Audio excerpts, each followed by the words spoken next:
bring the Public Safety Committee meeting to order. Roll call, please. Committee members Coleman. Here. Present. Johnson. Jost. Here. Kim. Here. Naker. Here. Yang. Chair Bowie. Here. 5 present, 2 absent, being Councilmember Yang and Councilmember Johnson, who are excused. Thank you so much. Well, welcome everyone. This is our 4th Public Safety and Community Wellness Committee meeting, and particularly what we're going to have on the agenda are 2 items today, and I just wanted to just do a quick little overview of why these items are on the agenda. Particularly for the Public Safety Committee meeting, one of our intentions is to make sure we're reviewing our Community First Public Safety Framework and initiatives. And one of the items on the agenda is the Returning Home St. Paul pilot that began in 2020 and in partnership with several community partners, including Housing Link Ujamaa Place, and also Minnesota Justice Research Center, who will be here today presenting on the report, their comprehensive report. So there's 2 attachments for that agenda item, and we'll be hearing from our speaker from the Minnesota Justice Research Center, And our second item for today is on the justice impacted as a protected class. And for this agenda item, we're going to have more so like a 3-pronged approach, particularly around reviewing this policy as an informational overview of this policy in other cities. We're going to ask for our Deputy Director, Beth Commerce from HERO, to review our existing ordinance. I want to be really clear that she's going to be reviewing the definition of our current protected class, Chapter 183, following our other speaker, Paul and Maurice from the Justice Equity Coalition from the ACLU Minnesota, and a series of coalition members who are going to be providing their advocacy and education to this body, particularly around this policy and how this policy has made some great headways in other cities across the country. And last but not least, we'll be hearing from our third speaker for that second item, Neil Rivers from the New Justice Project, particularly speaking on the barriers to housing and how the justice impacted as a protected class will help to remove some of those barriers, particularly around having access to housing. So without further ado, we're just going to make sure we're jumping in. I'm going to be looking for questions from colleagues, but we're going to start with bringing up from Minnesota Research Justice Center, we have Kathleen, who's going to give a review on the Returning Home St. Paul. So glad to have you here, Ms. Kathleen, or Katie, excuse me. My mom calls me Kathleen when I'm in trouble, so I feel like I entered up here. But Katie is fine. Thank you. Do you want me to just launch into my presentation? Absolutely. Okay, well, thank you so much. I'm Terry Bowie. It's nice to see you all. Good afternoon. So I'm going to take a little bit of time to talk about an evaluation that we did in partnership with the City of St. Paul back in 2020 and 2021 about a pilot program called Returning Home St. Paul. So I'm going to go kind of fast and really skip ahead to findings and recommendations that I think will be most relevant, but I've got extra slides if folks have questions. So just a little bit about the Minnesota Justice Research Center, or the JRC. We are a small, nonpartisan nonprofit dedicated to transforming our criminal legal system.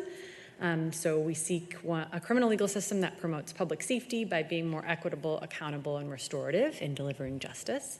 We do this through research, education, and policy development. So I'm the research director at our org, and Returning Home St. Paul evaluation is an example of some of the work that we do in partnership with government agencies and other organizations throughout our state.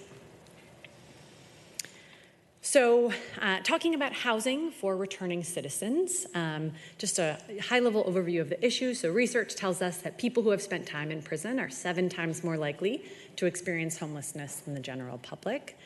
Also, that for one study, somewhere between 60 to 88% of respondents in a returning home study reported living with family members upon release. So identifying and finding supportive housing for folks when they return home is really important and really challenging. Research also shows us that there are significant restrictions, in particular for public housing and housing vouchers, but also significant landlord resistance. And so these things combine to make housing sometimes seemingly impossible to access for those who are returning home. So this is the issue that Returning Home St. Paul set out to address in part.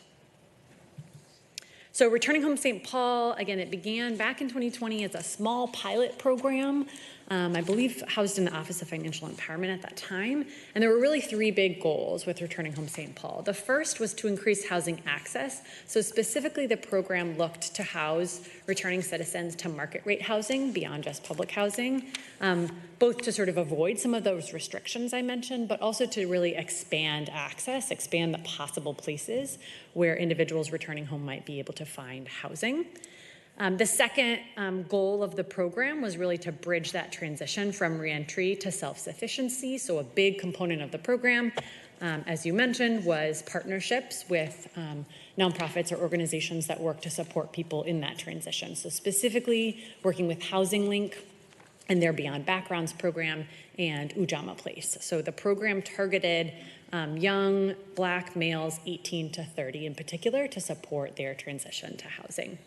And finally, the goal of this pilot program was also to identify ways to mitigate perceived risks for landlords. So one of the hypotheses that this sort of collaborative had was that landlords may be hesitant to house folks with backgrounds because they may take a financial loss through either unpaid rent or damages or things like that. And so the program set up what they called sort of a housing fund for landlords that they could access if they were willing to house folks in the program. So those are sort of the three prongs of the program. So I'm going to kind of skip right to some of our findings. So we partnered with the City of St. Paul, with Ujamaa and Housing Link to evaluate the program. So we came in sort of halfway through, and the goal was for us to interview all participants of the program, all the landlords of the program, and program staff as well.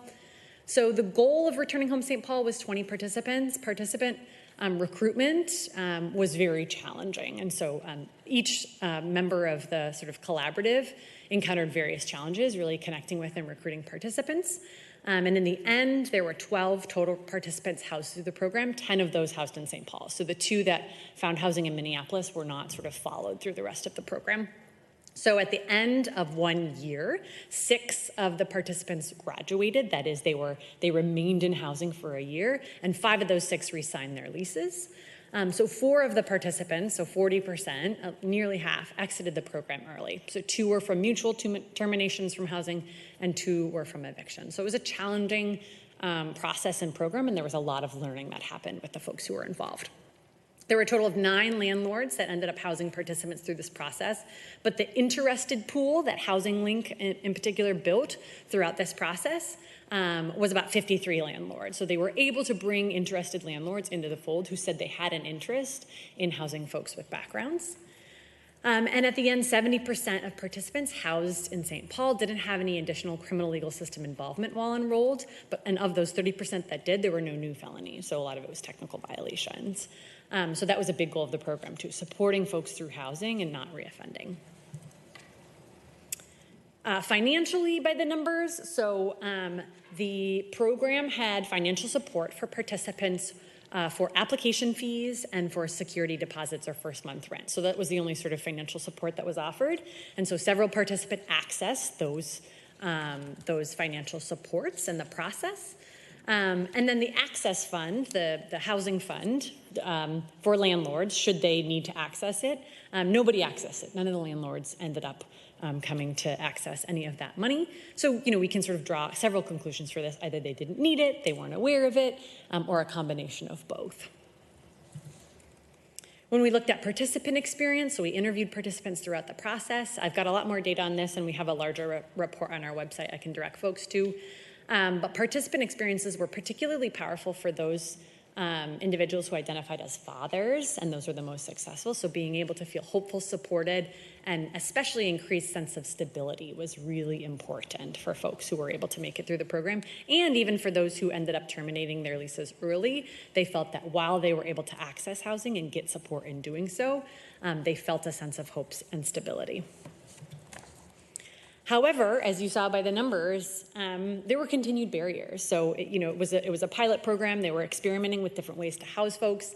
And some of the big takeaways from both partners and participants and landlords were the continued barriers to not just searching for housing, which was challenging, but also securing and then maintaining housing. So folks talk often about job instability. They needed to be able to keep jobs in order to pay rent, and that was really challenging. This was the pilot program went from December 2020 through, I think the last participant was enrolled in early 2022. So this was sort of in the heart of COVID-19. And so that provided a lot of challenges for housing. And then several participants and landlords named whether it applied to them or not. Some landlords thought that the 8 to 10 year look back policy for folks with criminal histories couldn't be housed.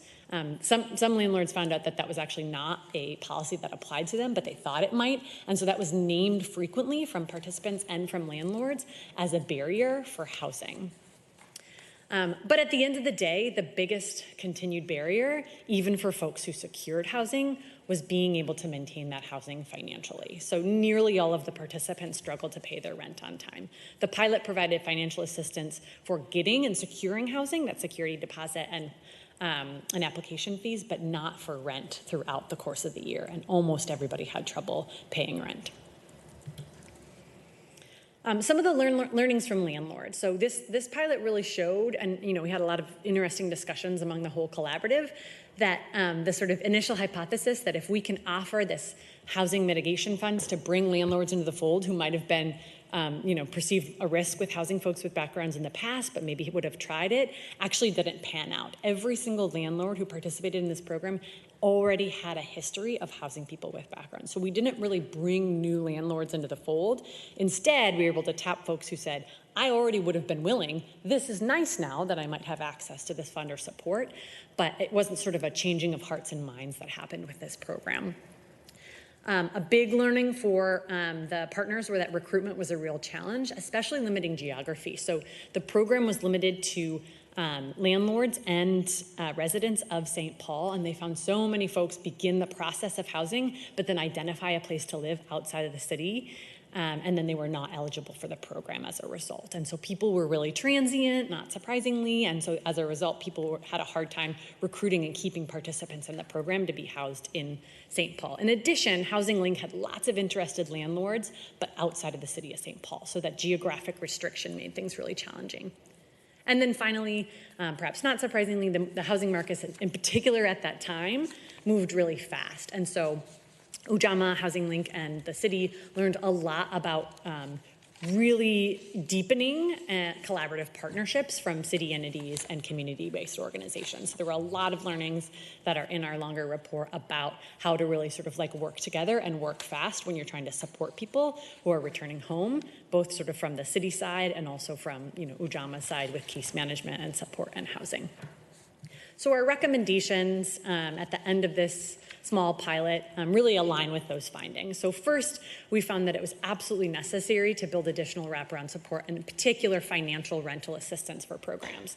If there is going to be a housing program, in order to secure housing, maintaining housing is necessary, and being able to pay rent was really challenging to people. So if we're thinking about this sort of financial, we had a lot of conversations about if that $3,000 risk fund could be used or shifted to support folks to stay in housing and be able to pay rent. In some ways, that does go to the landlord, right? So there were some conversations and learnings about shifting the kinds of financial support necessary.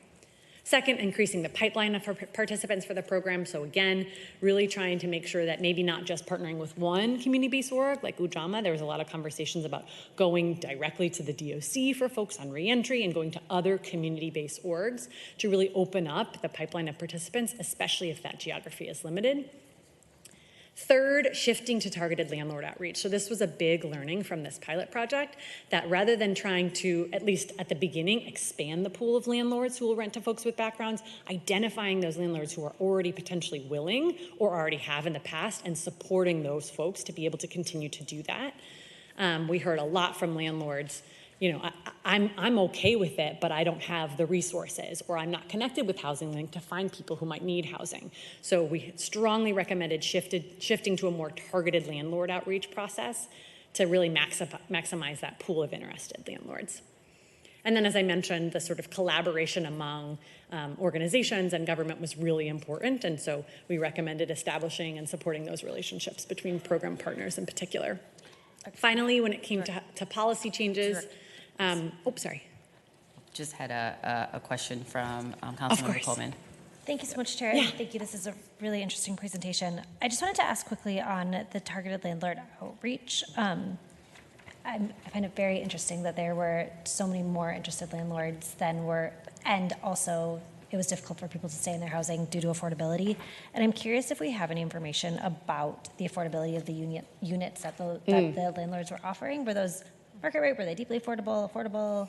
It's a really good question. For this particular project, we did not have any findings about the rent that people paid. I imagine that Housing Link has, so Housing Link has a database of landlords, and so Housing Link is able to sort of like organize those units by price. So it could be, it's a question we could answer, I guess is the short answer. But we didn't look at the differences in rents for folks who participate in the program.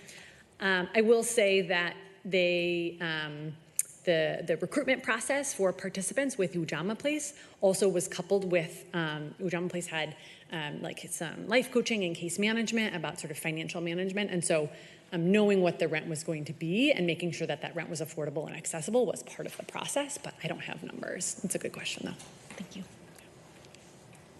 Other questions? Yep, thank you. Okay. So just the last recommendations, again, one of the things that we heard from participants in particular, but also from landlords, was if we can eliminate existing barriers. So two of the barriers that folks mentioned quite regularly were that there were a handful of harder to house offenses. So offenses for which folks would be automatically denied housing. And so being able to look into those offenses and remove that automatic denial barrier so that landlords could then house folks. And then secondly, again, this 8 to 10 year look back periods. Now, these policy changes, these recommendations are 3 years old now. So at the time, this was something that the city was looking into shifting. And so that's where these policy recommendations come from. So I think, so the last slide.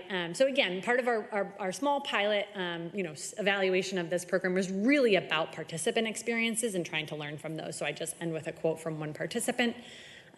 Who said that the overarching story of this Returning Home St. Paul, this small program, was of hope and inspiration. So really identifying for a small group of folks who were able to connect with these supports. There was an extra reason to know you're doing the right thing and to keep doing the right thing. It changed my life's perspective. So we know both from the research and experience that access to housing for those who can secure and maintain it can be really life-changing. And we saw that happen with the program for folks who were housed. Okay, so I kind of sped through slides, but I'm happy to take questions or talk more about program evaluation.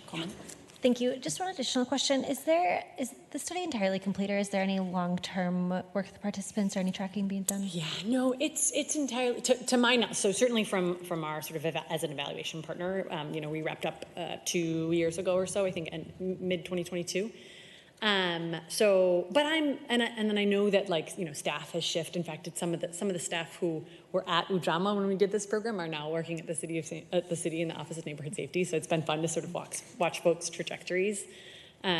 So I don't think so. I won't say for certain that there's no long-term follow-up, but that was not part of the original project. Thank you so much. And then also to your question, Councilmember Coleman, this was a partnership between the City of St. Paul Office of Financial Empowerment, really ran this program.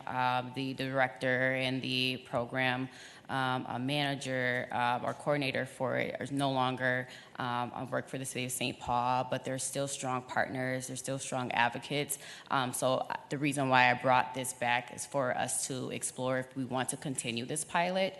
Like was given before in the presentation, it was just about 12 participants. So council can, re-explore if we want to continue this and talk with our department heads, particularly Office of Financial Empowerment or another department that has interest with continuing this on. But I don't have any questions. I do want to just say I appreciate clarifying these recommendations. I know for someone who live in Ward 1 and have quite a few of the communities who are just as impacted, this program was transformational. This program was life-changing and allowed for people to have access to housing in ways that we don't normally see from the city or even from the county or the state. So I'm happy to get a refresher on this and also have the conversations, particularly around how our resources and our existing programs, whether it's the rental assistance, can also be applied to these to our communities, that's impacted. But thank you. With further ado, we're going to transition. We have a really tight schedule here. We're going to be working some miracles with the time, but I'm going to bring up our Deputy Director, Beth Commerce, to speak to the Chapter 183.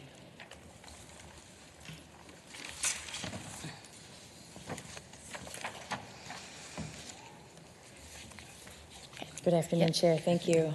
My name is Beth Commerce. I'm the Deputy Director in the Department of Human Rights and Equal Economic Opportunity. It's a bit of a mouthful. We go by our acronym HREEO, otherwise referred to as HERO. You did invite me invite us to speak about our human rights ordinance, so I will do that. I always take a minute to level set and talk about the department as a whole. On the screen, you can see our mission statement. We have human rights investigators. We have our accessibility coordinator for the Americans with Disabilities Act and language access. Complaints of police misconduct is coordinated through our department. We have an excellent small business certification program for all of those small business owners. It's referred to as the CERT program. Procurement, everything the city buys and sells runs through our team of buyers. Labor standards investigations, minimum wage, wage theft, earn sick and safe time, and I went ahead and added prevailing wage to that instead of putting it as a separate item. So we're a really unique department. We do a lot of different things. I don't think I need to show all of you this, but our ordinances apply in the jurisdiction of the city. Now, Chapter 183 is the human rights law, the city's human rights ordinance. And you can see on the screen that we can investigate allegations of discrimination in the following areas: education, employment, housing, which is also known as real property, public accommodations. So if you were going to Starbucks and buying a latte, for example, that would be that kind of scenario. Public services, credit, business, and reprisal, also known as retaliation. There is a 1-year statute of limitations period to file a charge of discrimination from the alleged incident that someone believes discrimination may have occurred. And the next slide shows you our existing protected classes. I'm not going to bore you and read them out loud for you because there are many. But just so you know, all of our protected classes are on the screen. It's Chapter 183. I did bring copies of our handout. Our manager actually put this together. It's pretty terrific. It's in several languages, so I'll leave that here and then swing back later and grab what's left over, okay? And our contact information. Do you have any questions? Any questions at all? Great. Thank No? you for Okay. that review Chair of the policy. It's really important that we level set on what our existing policy is, and as council members, we can always follow up with that ordinance and do a deeper dive into that in another setting. But thank you so much, Director Commerce, for your resources and also your education. We're going to transition to our coalition partners here, Paul Sullivan as well as Maurice ward to speak particularly around the justice impacted status as a protected class, around their work in Minneapolis and across the nation. So without further ado, just going to hand it off to you both. Right. Thank you so much, council members, for hearing us today. As Councilmember Bowie said, my name is Paul Sullivan. I'm an organizer with the ACLU of Minnesota. Mauricio Ward, founder of Jive. And we're here today representing the Justice Equity Coalition, which is a coalition that came together to try to promote justice-impacted status as a protected class, first in the city of Minneapolis, and now in St. Paul, and starting in a few other cities across the state. This is sort of the core committee of us. I believe we're all present. That also includes other organizations along with the ACLU and Jive. We also have Nell Rivers with the New Justice Project and Daniel Mathias with the Minnesota Freedom Fund. And Marie's going to give a little bit of background on what got us to where we are today. What happened, the reason why we're here right now is that as I came home from doing 8.5, 9 years, I realized that I faced obstacles that were collateral consequences. Didn't have a terminology for it initially. Just knew there was discrimination that was everybody knew existed, but nobody was doing anything about. So I went through just dealing with it like most of us do, just trying to maintain, trying to find a job, trying to find employment, trying to maintain it.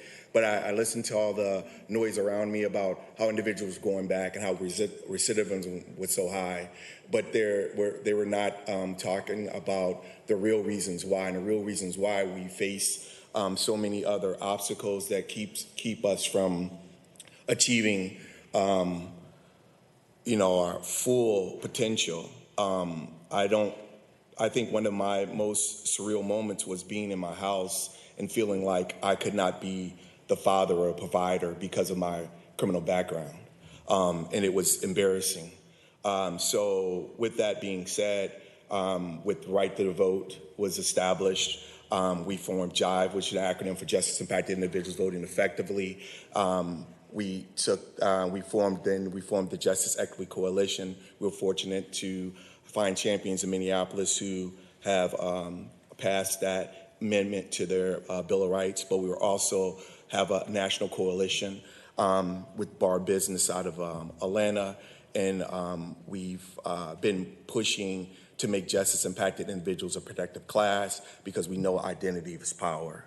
So the core values are all individuals have the right to be forgiven, makes sense. All individuals have the right to live free from sanctions and excess. The prevalence of de facto sanctions imposed by society upon justice-impacted individuals necessitates the creations of laws to protect these individuals from societal sanctions without due process. And that's just common sense. Yep. So our first step to this was linking up with some members of the Minneapolis City Council. We were fortunate enough to cooperate with the Office of Councilmember Robin Wansley and the Councilmember Jason Chavez. And our timing was also incredibly fortunate because they were already working on an amendment to the protected class ordinances, and we were able to bundle justice impacted status together with new protections for housing status and for height and weight. So it took about a year altogether to get the language figured out, to go through the proper processes, and then ultimately the language that they ended up on, which I thought would be worth including for reference here, is how they define justice impacted status is the state of having a criminal record or history, including arrest, charge, conviction, period of incarceration, or past or current probationary status. Now, how that has rolled out in the approval and implementation process, it passed unanimously. We had a hearing very similar to this one, and then a second one where we were able to we went into overflow room for the city council chambers with supporters. And what it does is that, like all of the protected classes, there are various areas that it protects. Specifically on this list, the areas that justice impacted status now is protected in are education, employment, professional organizations, property rights, and public accommodations. So not the entire list, but it is certainly a strong start, and it certainly goes a long way to start addressing some of these issues. We've been in continued meetings with the city of Minneapolis about what implementation will look like. The new protected classes went into effect August 1st of this year. And the city has been working, their Investigations and Human Rights Department has been working on doing a lot of outreach. We actually just yesterday sat in on a Know Your Rights presentation by that office that gave us some really amazing scenarios that people could walk through to kind of elucidate where do these lines lie for like what counts as an infringement on this new protected class or not. And yeah, really I didn't want to come up here and bore you all with, all of the minutia of the exact, how the process works. But essentially the idea, especially for areas like employment and for housing, is that it shifts the burden from the person who's applying to the person who is hiring or giving somebody housing. So instead of saying, oh, you have a record, you have some sort of criminal history, we're just not going to hire you, or we're going to have some sort of adverse decision when it comes to housing simply based off of that. Instead, now there's a nexus of various factors that employers have to consider, that landlords have to consider to say, why is it relevant that you have this status? It's not just that you have this status. And of course, this is exempted by state law, by federal law. There are certain positions that this doesn't apply to, like jobs that work with children, like law enforcement. But in general, the idea is that it makes it so that you no longer have to just say, oh, you have a felony, can't give you this job, can't give you this apartment. It shifts that burden, if that makes sense. And yeah, Maurice is going to talk a little bit about the national context of what we're doing. So once we formalized this and started working, we reached out to a national coalition, and I'm actually having a meeting with them this afternoon. You can see the different areas or the different places who have passed: Atlanta, Georgia, Gainesville, Florida, Minneapolis being one. Also, just recently, New Orleans just passed Fair Chance Act. It's very comprehensive. Augusta is looking at passing something. Baltimore is looking at, the state of Illinois is doing some very comprehensive things. What we're trying to do is make justice impacted individuals a protected status and let individuals understand that we are a vulnerable class of individuals that need protection, and we've been working as a coalition to make that happen. And I feel like it's worth noting, things are moving incredibly fast nationally with this. The fact that, I wasn't even able to get, New Orleans changed from black to red because, we just found out about that, yesterday, is, I think, speaks to the salience to this moment. Now, lastly, I'm not going to dwell too much on this, but why is this necessary? Before you go into that point, Yes. we just have a question or a comment from Councilmember Jones. Thank you, Chair Bowie. I was looking at the map that you just shared. Are there any cities on the West Coast where this is in process, or are there any different state laws there or something, or is there a reason why? Not to our knowledge. Okay. I'm not, and I can't necessarily speak to why the geography has rolled out the way that it has. Okay. But this is, from the coalition that we've worked with, these are the cities that have, initiated processes to have ordinances like that. Really, yeah, I'm not entirely sure why the West Coast hasn't. Okay. But So, Thank you. To clarify also is that the network that we're in, we aren't in communication. We don't know if there's actually something going on currently. It's not that we're a smaller network, it's just that we tend to communicate and build grassroots through grassroots, right? I found out about Barred Business because they had passed some legislation, and I was able to talk to the council member who authored that or was the champion of that, and that connected me to Illinois, to Baltimore, to all the other areas. So it's just, we don't know what the process is currently in that area. We just know what's going on right now in our little network. Okay. Thank you. Yes. I won't belabor this point too much since, we've already had fantastic speakers from MNJRC talk about, why is this necessary? But in short, it's justice impacted individuals are an incredibly vulnerable population in our society today. 65% of them are unemployed at the 4-year mark, and it is often due to barriers like this. We also see, incredibly high rates of homelessness, like once again, in part due to the fact that, it's legal for landlords to be able to discriminate based on simply having a record. In our coalition, we talk about a lot of these things as sort of like a second hidden sentence. There's the sentence that's handed down to you by a court of law that is, through a jury of your peers. And then there's this one that is, ad hoc, haphazard, applied by society. And the end result is that people really are not able to reliably get the housing or the jobs that they need, which severely limits things like reintegration and severely worsens recidivism. It really kind of turns into a tragedy of the commons situation because, yes, we want these people to reintegrate, but for some reason people don't want to give them the jobs or housing that they need to do that. Now, lastly, and I think for the sake of time we said that you already give a little bit of your testimony. We're going to have Alessandra Elleray, who is a justice-impacted individual from the Twin Cities, testify on her experiences in this area. So I think the Teams link is... We good? Perfect. All right. Hi, everyone. Thanks for having me. My name is Alessandra. I live in the Twin Cities. So I will just start off with talking about like how earlier this year I was turned down by an apartment after I was told based on my record that I was not able, that I was going to be able to have the apartment. They said, oh, we should be able to get through that. Everything's fine. And I then was turned down. 3 years ago, before I got into this apartment, I was homeless and I was seeking housing. I had a job at 1800 Detox. I was turned down for housing based on this certain crime being pending. I also used to work for DHS jobs where I was a CPRS through working with individuals who were in recovery. I was a supervisor at a group home for years and also at 1800 Detox.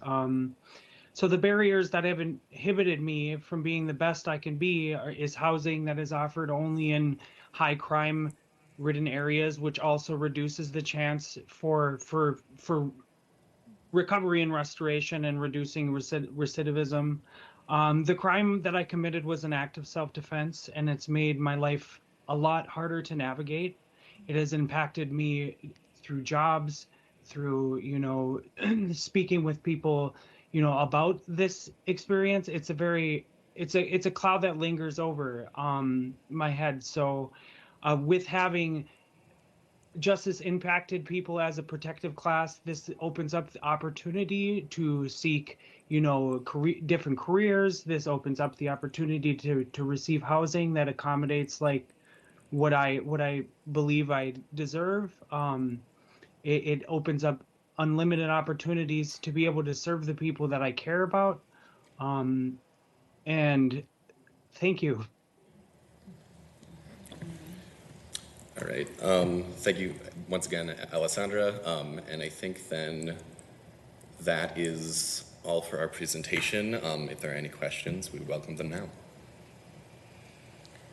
I do have a quick question, and I'm looking for my other colleagues to have some questions. Particularly, you're talking about the Minneapolis had their own definition of justice impacted status. Is that just like a universal definition that other cities have adopted, or has there been no difference in how cities define justice impacted communities? My understanding is that every city, when you're writing the laws, it's not going to be a cut and paste exactly every single time.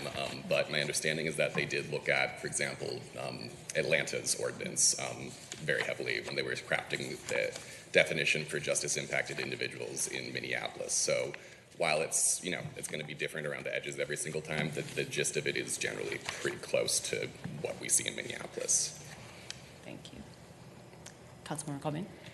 Thank you. I just want to say I do have a question, but first just want to say a huge thanks to Chair Bowie for starting this conversation today. I'm really grateful that we're having it. And to Mr. Sullivan and Mr. Ward, thanks so much for being here.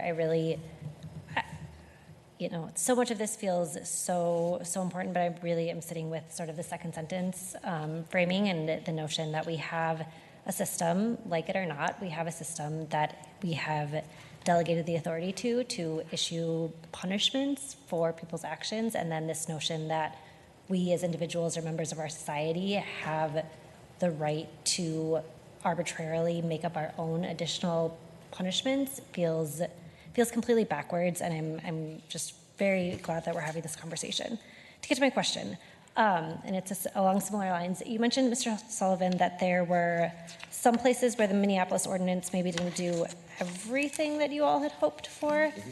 I'm just curious if there were sort of things that you all were fighting for that you would have liked to see look different in that. Sorry, could you repeat? Yeah, I thought you mentioned when we were on slide 5 that there were a couple of protected areas that maybe you all had wanted covered that weren't covered by the Minneapolis ordinance, or any other changes that you all had hoped to see there, but maybe I misunderstood. Please, yeah. I just think because the state is a preemptive state, the problem is not with the city as much as it's with us going to the state and getting some of the barriers that the state has established removed. Although the Minneapolis ordinance was comprehensive, there's still barriers that Minnesota Department of Health can over, even the second look or there's other carve-outs they have that they use, but because of the state statute, it has these lifetime bars on specifically the healthcare industry, where individuals want to work and have no crimes that are even close to that, and they can't get into it. And they have a second, what is it, a second chance or a second look, or it's where the employer can actually pull you aside and give you, say, I want this employee because of the background, because I know they have the experience. That the state supersedes that. So that's not even a carve out. So we need to make justice impacted individuals a protected class, because we're getting into a lot of areas that individuals are qualified to work in, but they can't because DHS or a background study comes back that prohibits them from working. So. Got it. Thank you. Well, I think a lot that was said today is deeply resonating with me.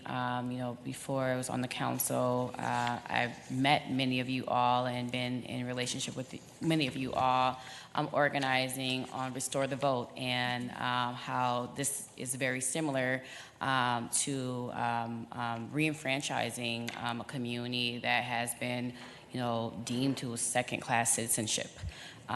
And making sure that we are having a community that can exercise all of their rights.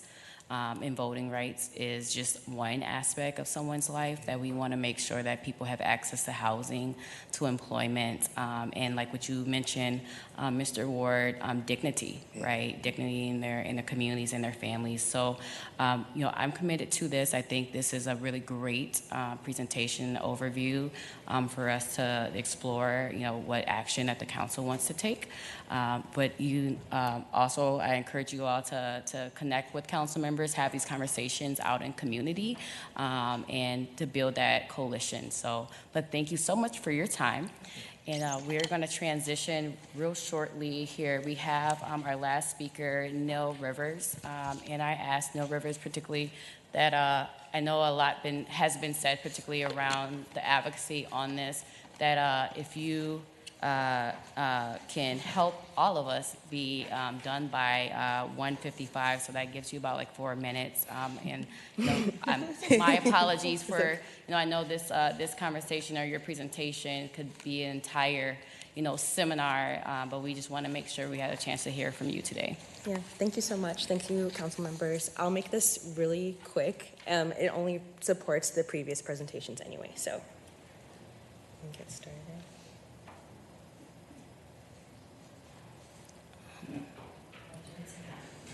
Oh, yes. Thanks, Beth. Yeah, are you, which one are you? I wish we can voice activate the change slides. Oh, I don't see my presentation here. On here.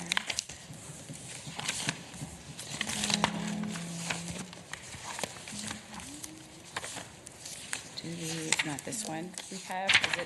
We have a one pager where we don't see a presentation. Yeah, the presentation, I guess, isn't, this isn't here.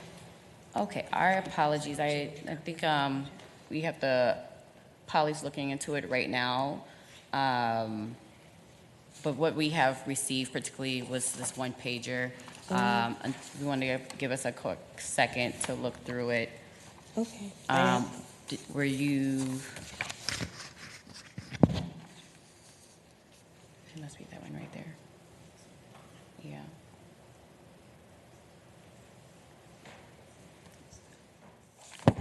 No, this is different from it. So. Okay, I think there might be some technical difficulties, particularly around getting, what we have is a one pager, but Polly, you can bring it over there and confirm with you if that's your presentation. Just want to make sure. I know we're running up to time, so.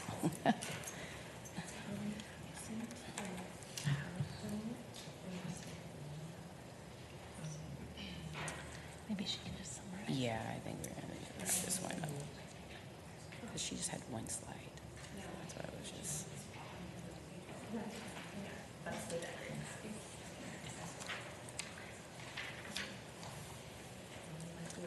Well,